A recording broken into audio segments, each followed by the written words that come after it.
All right, you might have heard the story float around the interwebs, especially in the last few days, but it's that good, it's worth repeating. Giannis, NBA superstar from the Milwaukee Bucks, was questioned in a press conference by a reporter from The Atlantic after they were knocked out of the playoffs by the Miami Heat. So the question asked by this reporter was, do you view this season as a failure? And incidentally, this wasn't the first time this same reporter asked this same question last season.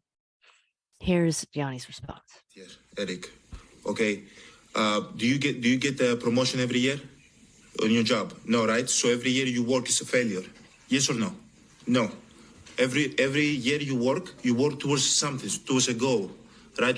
Which is to get a promotion, to be able to take care of your family, to be able, I don't know, provide the house for them or take care of your parents. You work towards a goal. It's not a failure. It's steps to success. It's not a failure, it's a step to success. Good days, bad days, some days you win, some days you don't. It's just like all this, I think, why people were really so keen on this message was that it obviously does not apply just to sports. How can we take this mentality into our own lives, into our own workplace, just because we're not in sports? But there is always a pressure to win, and how that actually impacts our mental health and whether or not we can be mindful of it and conscious of it and call it out when it needs to be called out. What I really loved about his response is that he was so composed, and you could tell, I mean, he had just lost.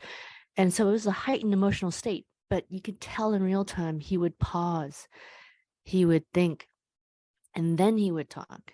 And he respected the reporter's boundaries by not making it personal, and he respected his own boundaries of where he wanted to go. So just thinking how we can learn from this, like so-called failure, and actually do away with post-loss stress and actually reframe it into post-loss growth from there. And it also reminds me of this other similar workplace for an athlete, just happens to be international stage of the Olympics.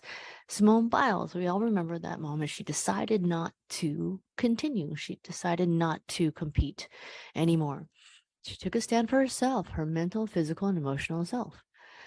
And just makes me think, just because our workplaces aren't on an international stage, not in the spotlight, doesn't matter. They worked most of their lives for these specific moments. So what are we working most of our lives for? And then we have to ask, spotlight or not, do we have the courage to speak up and do what's right for ourselves and the people around us? And if I can quote Simone Biles, she said, and not just go out and do what the world wants us to. So yeah, from these highs and lows, how we can sit with them, how we can learn with them, and knowing the next time something like this happens, and we know it will, that we've processed it before, and our reaction, as challenging as those moments can be, will be that much more grounded with a bit more grace and a bit more peace in a way that Giannis and Simone, and I'm sure people we all know, do.